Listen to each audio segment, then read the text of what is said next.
Welcome to Things My Mother Forgot to Mention. The podcast where we say everything our mothers didn't. I'm Jan, a trauma therapist and author turned rogue storyteller, here to talk openly about the body, aging, and all the, wait, what? Moments of womanhood. And I'm Patty, an online business and tech nerd whose purpose is to elevate the voices of women in our world and who doesn't believe in taboo topics. Things My Mother Forgot to Mention is the podcast for every woman who's ever said, wait, why didn't anyone mention this to me? Join Jan and Patty, two outspoken, curious, outrageous women, as they dive headfirst into a messy, magical, and often WTF realities of aging, health, and quite simply being a woman. From rogue chin hairs and vaginal thinning to mental health, perimenopause, and scalp cancer. Yes, really. Nothing is off limits. It's funny, it's raw, it's real talk your mother definitely skipped. Let's get into it. Hello, Jan. Hey there, Patty. How's it going? Good. Are you staying warm? Is it warm down there or? It's chilly, but I mean today it's going to be like the mid 60s, but it has been like 40s and 50s. So right now it's nice. It's really nice out. My door is open and I'm in a tank top. But you're in a tank top. Yeah. Well, here it's like 30 degrees with a wind chill factor of like, 10 below zero. It's just unbelievable cold. Oh my gosh. And the good news, we haven't gotten snow here. Oh, I was going to ask. But in the Midwest, they're getting hammered. Yeah. Oh my gosh. So I have nothing to complain about. I'm making it through. So, yeah. Well, but I know today we were just chatting about this, is that we were going to be talking about grief. Yeah. Yeah. Now that's a classic. My mother never talked about grief. No, it's not something that I think, well, again, sort of like, this is, I think, a really great follow-up to our conversations about death, because grief is what happens after death, and grief is what happens at the end of a lot of things. And it's not something that I think when you hear about grief, or when I've heard about grief, I've tended to hear it most of my life in response to death specifically. Yes, absolutely. And it wasn't until I think, and even at that, there wasn't really any conversation about it, but I didn't experience death when I was young. So there wasn't really a need for it, I think. But it wasn't until I was an adult that I started realizing, oh, grief comes from relationships ending, losing friendships. Grief comes from the loss of a pet, which is death.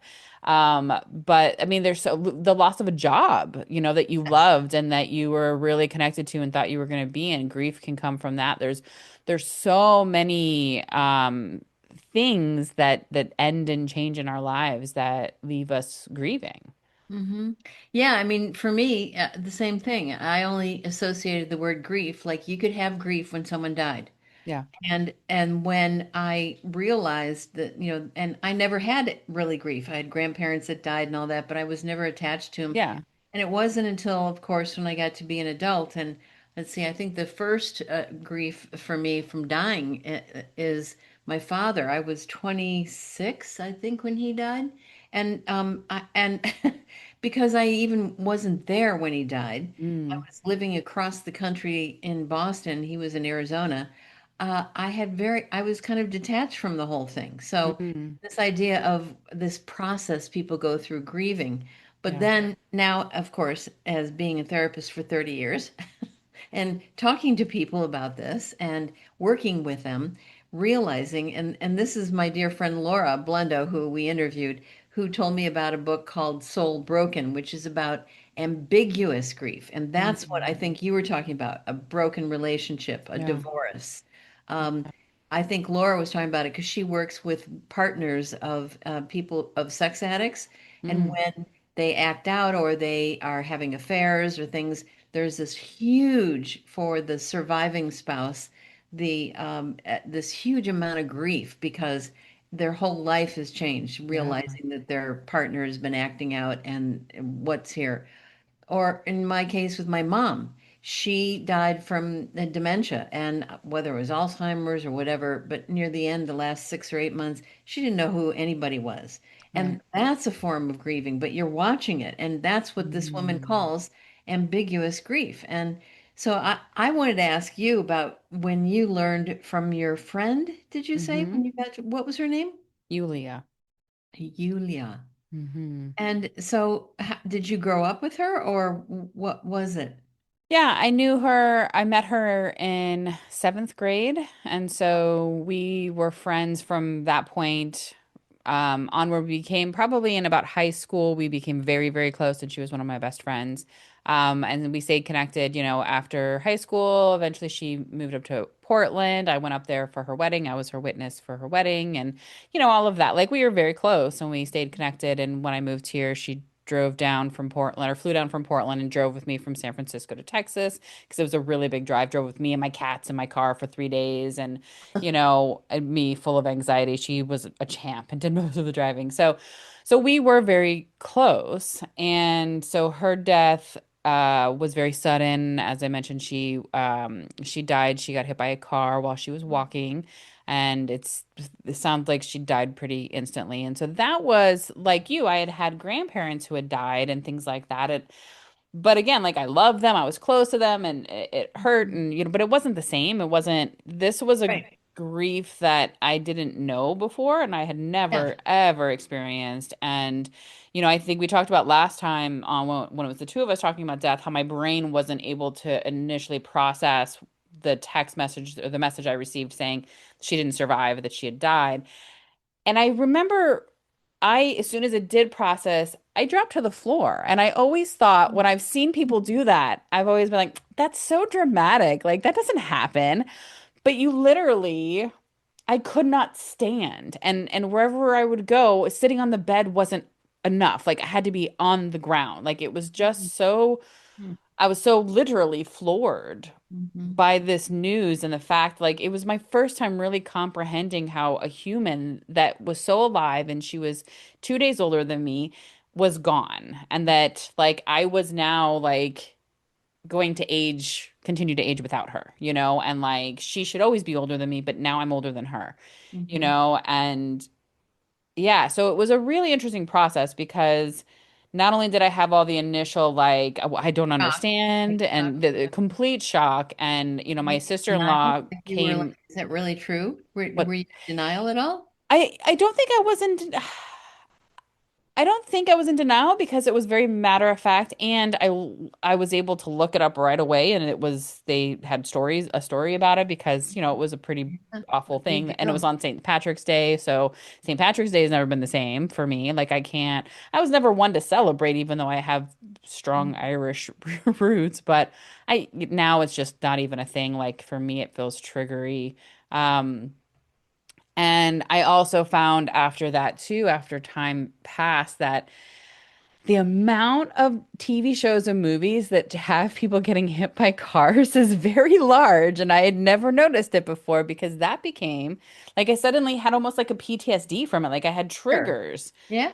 from it. And if would see it coming I would have to cover my eyes because I couldn't watch somebody be hit because all I was doing, especially in the beginning, was picturing what was it like. I hope, that her back was turned and maybe she had headphones in and so she didn't hear it, she didn't see it. Like, I'm trying to see what was her last moments like. And I read any information I could get on it because she was one of my people.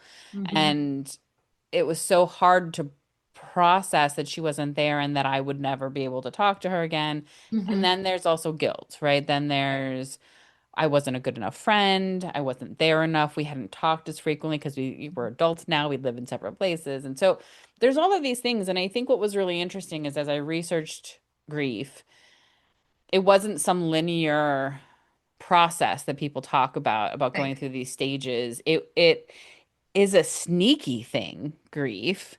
Like that Sneaks up was on you. it absolutely does. And like you're feeling good and like after, time the initial time passes and you start to like once your life isn't feeling like it's stopped, you're just doing things and then boom, bam, it could be the tiniest nothing and you're sobbing or you're angry or and man, that guy, this drunk asshole who this Right. was not his first time getting caught drinking and driving.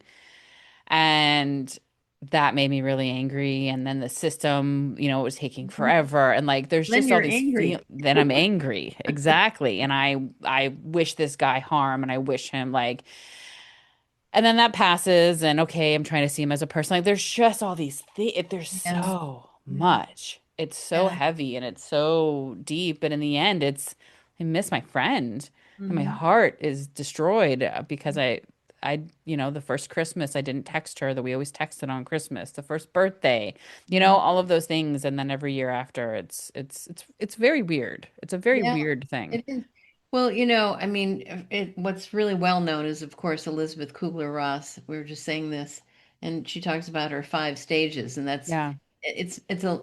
that's the biggest criticism that people have is the 5 stages. It's not a linear process. It's No. not. Okay, now I'm in denial. Okay, now Right. I'm anger. Now I'm depressed. Now I'm bargaining. And now I'm going to accept everything. And Right. it's absolutely not like that. I think it's more like what you just were saying. And I was feeling a little bit of shame actually while you were talking because I was thinking, I never felt what you're just describing with your friend Hmm. when my mom or dad died. Hmm. I was Right. thinking, well, what was that? And I think it has to do with attachment because I wasn't really all that attached to them because I was living in another part of the country and doing my own thing. And I didn't really have capacity. I was so busy Hmm. being Yeah. in my life that it was kind of like, oh, they passed. All right, well, that's Yeah. their. And, but what I do know I did have grief in Yeah. is when my dog died. Right. That, that was when I was on the floor. Yeah. Yeah. And I think that's the thing is I think that's a great point you brought up talking about the shame around that and what you feel and what you don't. And I remember having something similar when my grandfather passed. Hmm. I walked into the room right after he had passed. Like actually we were all at the hospital. We knew it was coming and I actually was like, we're probably going to be here all day. And I went home to get a crossword puzzle to have something to do at the hospital and the elevator doors open. And when I was there, I saw my brother's girlfriend and I said, I just wish he would go already. Like he's sick, he's unhappy, he's like, and when the doors opened, my brothers ran in and one of them was crying and I was like, I missed it. Okay. And then I went in and everybody was sobbing in the room and I was like, huh. But I was glad that he He was was in gone. Yeah. peace and Hmm. he was such a prideful man and he didn't want tubes in him and all of that. And so Sure. everybody's crying and everybody's having all these emotions. And I was like, okay, like I didn't. I don't even know that I cried initially. Like I was happy So for that's him. interesting. Yeah, happy for him. And I think I could, you can also hold that happy for them. But when it comes to being really attached to somebody, Yeah. like your Right. girlfriend or like Yeah. dog, or if I, Yeah. yeah, so if it were my son's or husband, it would be a different story. It would Absolutely. just, like, that would be like on the floor, crying, Yeah. if not, like laying there and not getting out of bed Yeah. for a while, because I can really see that. So I think it has a lot to do with how deep the relationship is, the Mhm. attachment that you have. Yeah. And it can even apply to like relationships. Yeah. Like I've been married now 36 years, so I haven't had but when I was dating years ago, you were with someone for a while. Yeah. I 15 years. lived with Yeah. a couple different guys and I lived with them for a few years. And when the relationship ended, there was a lot of grief, just like this woman was talking about. It was Yeah. ambiguous, like and it's hard. Everyone's like, "Oh, Jan, forget it. You'll find somebody." No, when Mm-mm. Yeah. people do that to you. I hate that too. And I want to finish one piece about the death one, which is I think it also has to do with if it's sudden and if it's not, I think sudden death is more shocking and so you tend to have bigger reactions because Yes. So I think that's part of it also. But yeah, with when it comes to I think relationships, I also hate that when people say just, you'll find meet somebody new and move on. But oh my goodness, like this was your person for whatever Well, period of yeah. time. And Hmm. you shared intimacies with them on every level. You trusted them. You probably spent more time with them than anybody else. And in a lot of cases, especially with long relationships, you've envisioned a future with this person. You have this whole thought of I'm going to be with this person for a long time, or Right. with if you've been married and you've gotten a divorce, you Right. assumed at some point you were going to spend the rest of your life with this person. Hmm. And so when all of a sudden that ends, whether it be sudden or not, Hmm. there's grief there because you've lost a person. Because in most cases, you don't tend to talk to your exes. Some people do, but most people don't. So you've lost that person in your life. You've lost any mutual friendship potentials. Like sometimes you lose those. But now you've also lost this life that you knew as you knew it, this potential future that you had in your mind. Because what Right. does your future look like now? Now you have, so like you're grieving so many different things actually in the Right. loss of a relationship. Right. And I think, yeah, And that relationship that you had or that I had, there, besides that, I was just thinking you can also say the same thing for if someone has Alzheimer's, like a friend yes. who was just diagnosed with ALS. And Yeah. it's tragic watching her. And I mean, a part of me when she dies will be happy for her. Yeah. Another part of me will be missing our relationship. Yeah. And that's what you were talking about. And it could be someone with mental illness, addiction. I was just thinking, when someone is Oh, an yeah. addict, they're gone. They're not, Hmm. they're checked out. Their first love is their drug or whatever Yep. they're doing. Yep. And your relationship ends. What you remember, what you had kind of goes out the door. I mean, I'm Yeah. just trying to think of all the different The ways of, another is, say you don't have parents that are parents, that are parental. Like I remember, and this I don't think at the time I named as grief, but I remember when I was in like high school, maybe a senior year in high school, there was this girl that came in the classroom and she's like, my daddy won't buy me a car. And I was kind of like, at least you have a dad, because mine was in prison for abuse and like all these things. And so like, and I've thought that even in my current times with my mom, as I've had to step into caretaker roles, you mourn the loss of that. Like, and what you're saying with Alzheimer's, it's similar when you're in caretaking for a parent when they were the ones caring for you and now you're caring for them. I mean, all of these are forms of grief and, you know, it's loss. yeah. I'm just reading actually a page out of talking about Yeah. her. She's saying that there's ambiguous grief, different things, addiction, which we just talked about, brain Yeah. injury, broken engagements, Mm-hmm. for people who's standing at the altar and all of a sudden the other partner decides Yeah. I'm not getting married, uh, a divorce, family estrangement, gender identity change. I've never even thought of that one. Yeah, The, sure. let's see, job loss. You talked Mm-hmm. about that. Mental health, rejection, retirement. I can talk about that. And Yeah. and these are just all these different ways that people grieve. Like for me, my biggest thing, which I never thought was going to hit me, but once I turned 70, it's like my whole body started falling apart. And it's like, Mm. and I used to be a dancer. You knew that, right? Did I know? I don't know if I I knew was you in used to be a college. I was dad. Of at course you did. Yeah. Why? University of Illinois in Champaign-Urbana. I made their dance program there. And Oh, no, I did not. I thought you were in tech and then a flight attendant and then a oh therapist gosh, before you were well, a dancer. I had to make Oh, sure I covered all the bases. you've lived a life, Jan. So, and what do you do when you're a dancer? You're thin, you're in shape, you're always Hmm. dancing, you're physically active, your whole life is all about the body. And Yeah. all of a sudden, now I can realize why some movie stars, not that I consider myself a movie star, but that when you age, how do you gracefully age? And I haven't. I have been angry about it, and I've been bargaining. I've been doing these stages of Elizabeth Kubler-Ross Mm, because it's like now it's like, okay, two hip replaced, a back replaced, my knee will have to be replaced. It's like my whole being is just being eaten up. right. And it's really, I'm really grieving the fact that my body is just not my body anymore. It's been Yeah. hard. Yeah. I think that's a great one in the sense of a great example of that. And think of other times, like if you are an athlete and you have an injury, like that's grief too, because not only have you lost potentially your career, but yet like mobility that you're used to having, the ability to do things like grieve that. Yeah, like I grieve my 20s sometimes of like this part of myself who, I did drugs and I had fun and I did these things and like there's moments where I'm like, man, that was a great time, but I'm just not into that now and I don't that's not something I'm interested in really. I grieve that sometimes. Yep. And but I think yeah, as we age, yeah, and we lose abilities to do certain things. It does. Whereas you forget things, you don't remember like how we all know the walking into a room and being literally, it's not even a joke. Like you walk into a room, I'm only almost 45. Like, and I'm like, no idea. No idea why I'm in here. Well, I'll tell you, it's decline. It's the slow Yeah. decline. But I'll tell you, it really for certain people, it is, the surgeries. It's like nothing gets repaired the way it used to be. Right. So it's kind of like you're dealing with all this decline. And it is for me, grieving the fact that I can't dance and do the things that I used to do. Yeah. Sometimes I really don't like it. Yeah.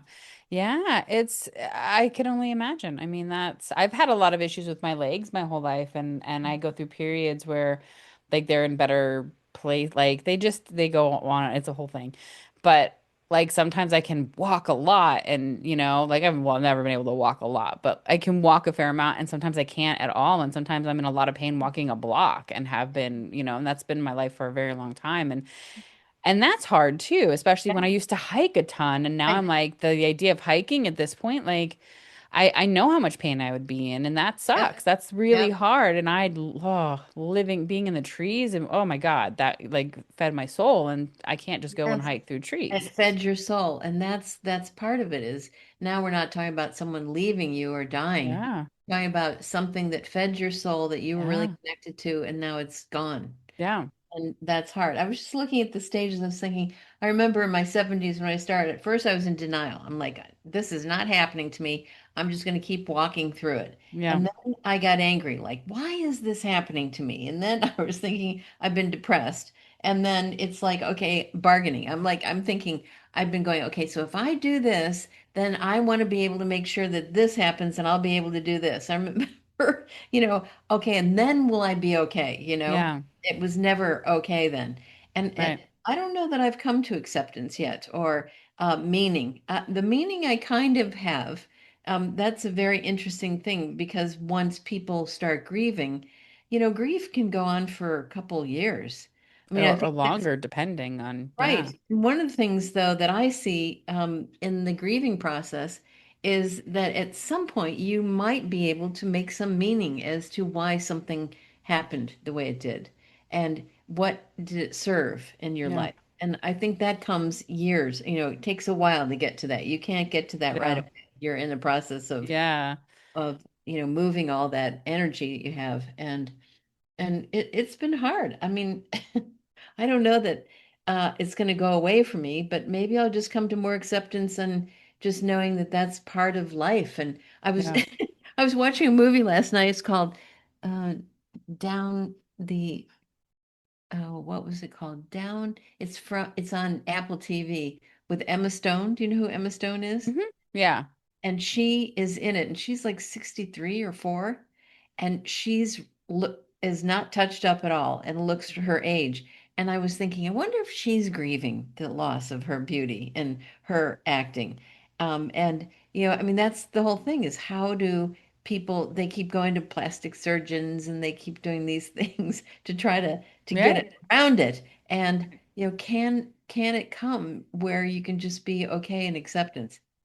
I'm not sure. I'm there yet. Yeah. Well, and I think that's interesting is like and I think, well, like everything, right, that we talk about here is some people will and some people won't. Like it Right. depends on what the work you're willing to do. And I mean, before we started recording, you first talked about the idea of like at the end of all the grieving, there's meaning at some point. And I don't know, like I'm not in heavy grief anymore. I mean, it's been almost 6 years since Julia passed. And um, like I will not work on th St. Patrick's Day just in case, because I don't ever know because the grief is Hmm. surprising but on most days and times I think about her all the time, but I'm not grieving. I'm not, Yeah. but I don't know how to find meaning in a young 39-year-old being killed No. with with a It car, more, you it would, know? I was thinking more like meaning for me to like let go of thinking I have to look a certain way. Yeah. Yeah. And for you, it would be like maybe learning to really appreciate the relationships that you do have in the Mm, present. oh, That's I more like see. meaning. Like, what's Going the meaning deeper. for being hit by a, yeah, oh, go Right? deeper. That Come whole on, thing. Patty, go deeper. But I No, see what if I'm with my therapist. I'm like, oh, you want to like do therapy or something? Fine. Right. Yeah. I mean, that's a great point. And I guess that's a really great point because some of the work I've done since then that was maybe probably in a sense related is I've been doing a lot of work on learning to say I love you to people. That's something because of my past traumas. I have a hard time expressing my Mhm. feelings and expressing myself verbally and even sometimes physically. So like I've been practicing hugging people and telling people I love them and things like that. And that's some of that as well because Yes. I want to make sure that people know how much I Yeah. freaking adore them. I adore some people so much and I want them to know. And I know Yulia Hey. knew, but there's always that parts of me that's like, did she? Did she? And I want to make sure. Yeah. This woman in this book, Soul Broken, she's talking about that there's two different stages of grief. At some point, when you get to a point where you're trying to do some recovery on it, Yeah.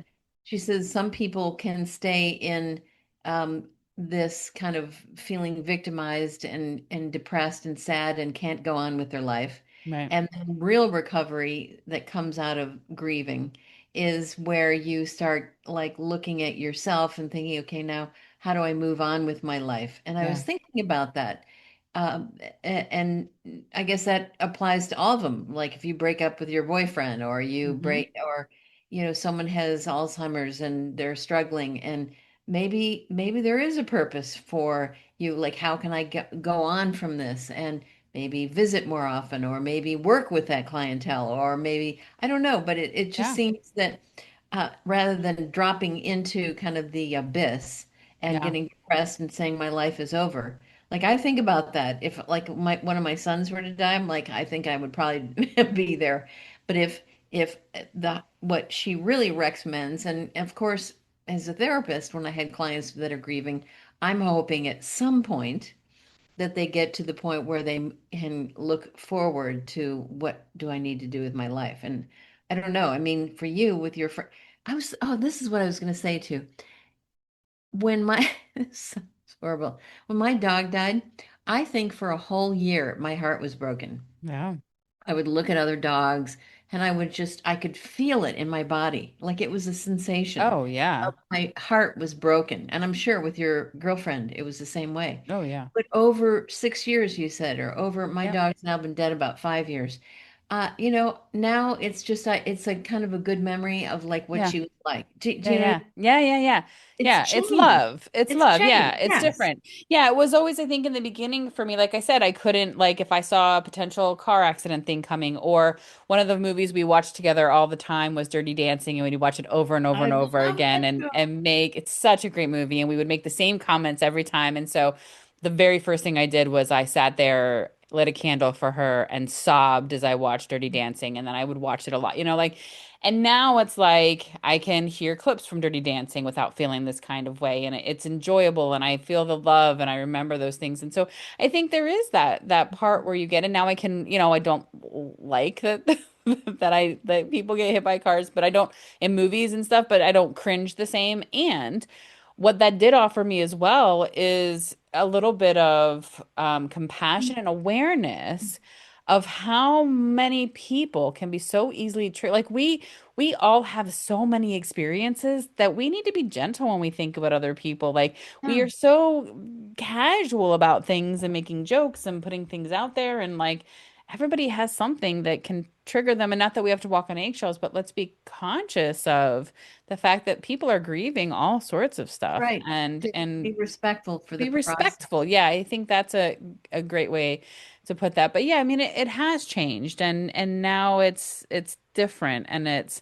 I would like to go to the place where she died just because that feels important to me. But I remember her fondly, and the same, Mhm. like my cat, I literally he's still alive. I have two cats, but one of them is my like soulmate. Like he's my I like literally like you're my best friend and like I already he's 11 and I'm like, "Oh boy, this is not gonna go well." Like when the time comes like I am that is something I'm aware Yeah, that yeah. he's the first cat I've had, the first animal I've had in my life where I'm like Mhm. that one's gonna destroy me for a bit and Yeah, so I think that honoring the process of grief. yeah, Like I know some of my clients that I had, and I know even friends of mine when they don't grieve. They right. just let's get on. Like clap your hands, let's get on. Let's just stop that, Jan. Don't Right. don't Yeah. be such a baby, or something. Right. Yeah. And Nothing you can I do. Can't cry over spilled milk. Yeah, so get on with it. Yeah. So, and that's, I think, too sad because there is a whole process of kind of clearing the system and Yeah.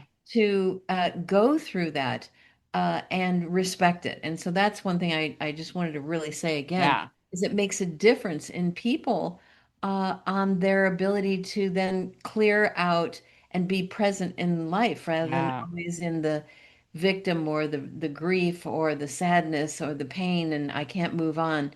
And Yeah. that's where grieving is an important process that needs to be respected. Yeah. And I think that's really important. And I know that by the time this happened for me, I had already started learning boundaries for myself. And so I immediately said, oh, I told all my clients, I said, this has happened. I've lost somebody in my life and I'm taking some time off. And I took I think a week maybe and I cried a lot because I knew that's where I was at and I wasn't going to try to fight through and I did what I had to do. You got to do what you got to do, but like I think giving yourself that space and like I said every year on St. Patrick's Day because I know sometimes I'm going to not be in a great space, so I just take the day off and maybe I'll end up working because I feel fine, but I just don't have meetings and stuff because I want to think about where might grief live a little bit or poke its head up and how can I support myself in the future Mhm. and in the now. And I think it's really important for you to feel the things. And it's hard and grief hurts so bad because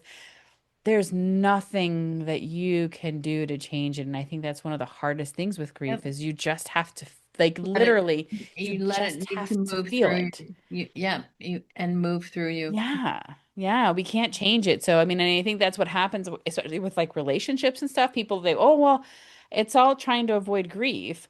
People are trying to, oh, like, don't break up with me. Like, all like whatever happens, or they're in denial. That's where denial comes in. Like, you've got to feel the sadness. You've got to feel the anger. You've got to feel gypped. And you've got to feel like, it sucks that I lost this blows, or it's not fair that I lost this person or this thing at this, like, feel it and I think when you're grieving, especially in the beginning, have that pity party because oh my God, what a hard thing you're going through, and then you do start to move on and you do start trying to get back to life, but hold space when it pops up because Well, I think oof, you bring up some really important points is that, is in helping the whole process. And one of them you just had mentioned before is a kind of a ritual that you do yeah. with your friend. And to me, ritual is something important, like whether you're with a couple of friends and you're, taking maybe a necklace or something that your mother gave you and you want to take it and you want to put it away, or I remember one guy, he had a gold chain from his mother that she gave him, and he took it hiking and he buried it, because Mm, it yeah. closed the closure.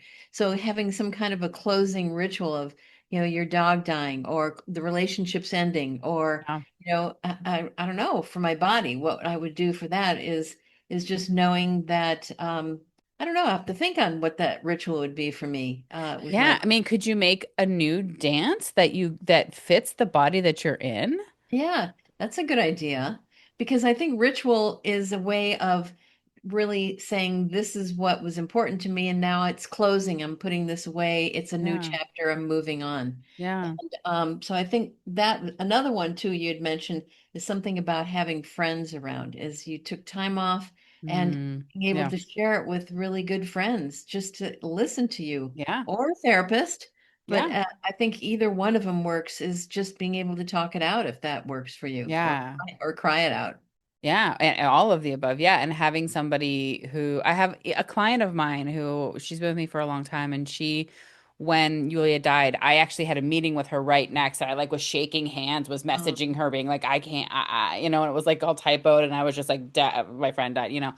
She lit a candle for oh, Yulia, and yeah, she every year, she remembers it every year, and she lights a candle for Yulia on the anniversary of her death, as do I. But like even that, that's like a beautiful that's a thing. beautiful thing. Isn't that just, it's such a beautiful thing to say, I get a picture that says thinking of Yulia and her and a candle lit. And I'm just like, oh my God. Like Yep. that's, have amazing people in your life Yeah. because I yeah. remember what I did with my dog is we had her ashes and we took them to where she used to go to the park and run. And we took the ashes and we threw them at the park, in the park. And so those are the kinds of things I think that help in closing Mhm. out that chapter of your life and moving on. The other couple things I was thinking about is, besides that it takes time, is sometimes people like to journal. I don't know. Yeah. I'm not a big journaler, but some Yeah. people find that extremely helpful just to Yeah. be able to maybe even write a letter to the person or to what the loss is, to your dog, to your Hmm. boyfriend that you're breaking up with, to my mother who had dementia and she couldn't say anything, but just something, Yeah. you know, to close out what is going on and to Yeah. honor your whole Yeah. process. I mean, it's really about honoring and respecting.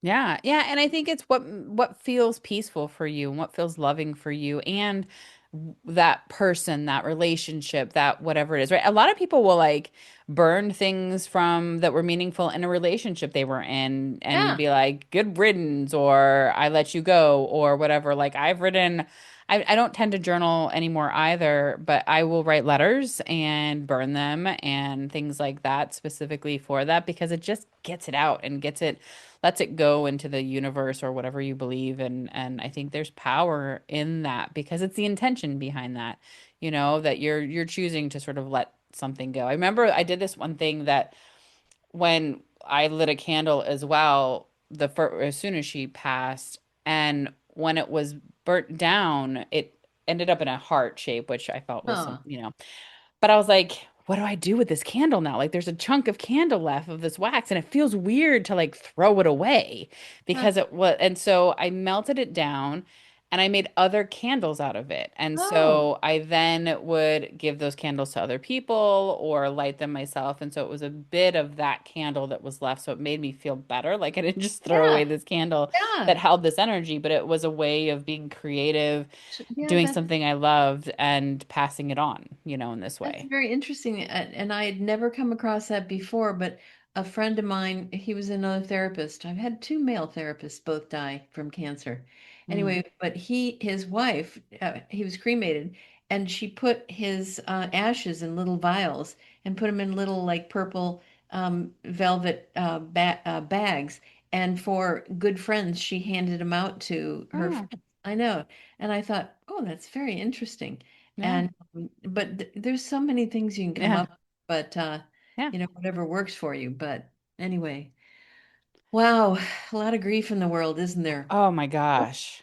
We haven't even talked about world grief and thinking about the grief of others and their struggles. Like there's so much. And so I think the best thing is we're gonna, put resources together, some of the books that Jan has mentioned and other things. But like I think be connected, connect with others. I like the idea of looking at meaning in it Mhm. in some way when you Later, after can. you're trained, right? Yeah, Later yeah. on. When you can get there. In the beginning, though, hold the space. Like you deserve to, and you're allowed to feel whatever it is. And grief looks different for everybody. Yes. And it looks different for every type of grief. And like, don't question it, don't judge it, don't be ashamed of how you feel. Like, just Mhm. feel it and be And in be it. with people and friends that Yeah. can respect and honor. Yes. Yeah.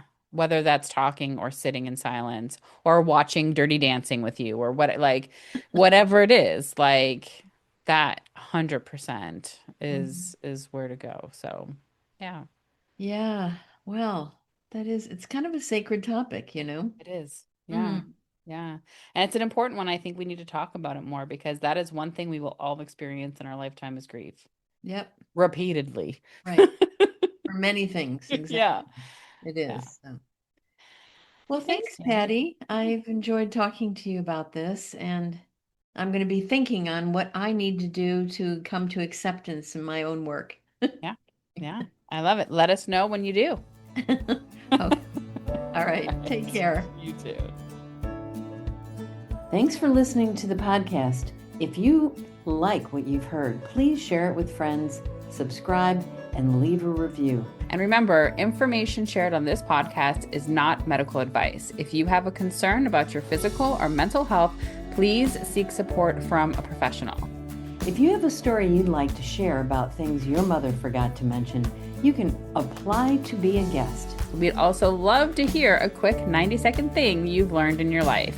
You can find links to both of those over at our website at thingsmymotherforgottomention.com or in the show notes. Thank you.